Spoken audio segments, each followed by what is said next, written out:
Nothing screams Americana quite like small towns, shootouts with the law, and runaway romances.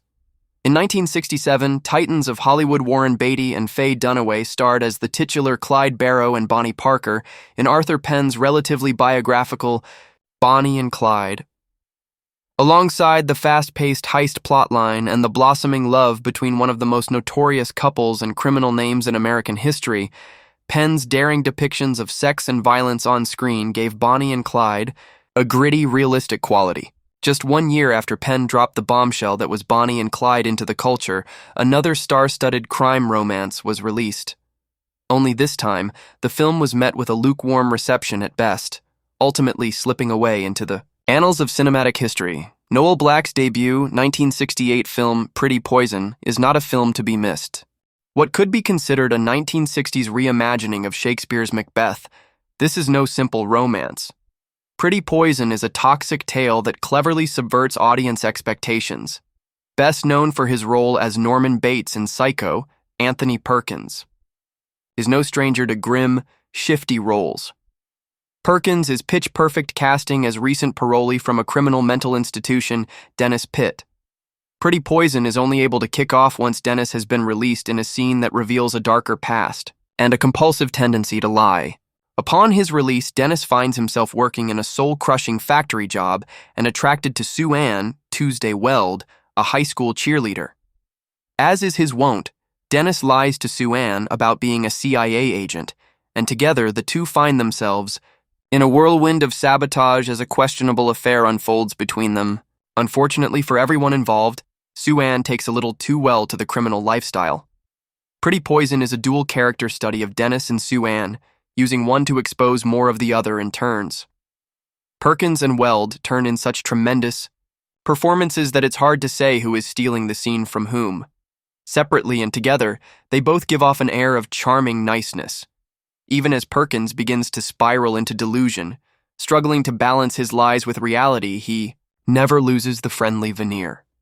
Particular editing is used during camera push-ins on Dennis as he stares off into space, and quick clips of previous scenes or memories the audience is not yet privy to are spliced in.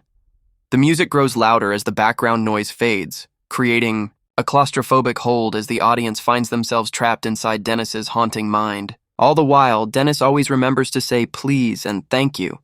The audience is primed to suspect Dennis.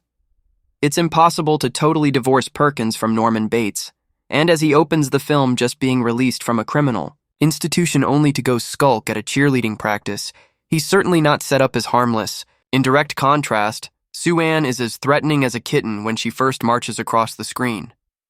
As the film cracks open Sue Ann's dark psychology, Weld never stops beaming at Perkins and the camera. She's bubblegum cheer right to the bitter end, and what was first endearing, if not a little stock, slowly becomes unnerving.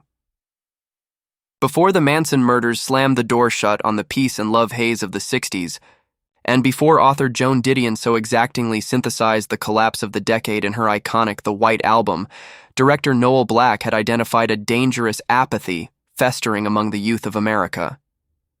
In the wake of Penn's explosive and beloved Bonnie and Clyde, a preference towards extremes had revealed itself among the American public, specifically among the younger demographic. Go bigger and get a greater reaction. Pretty Poison sought to satirize this developing trend.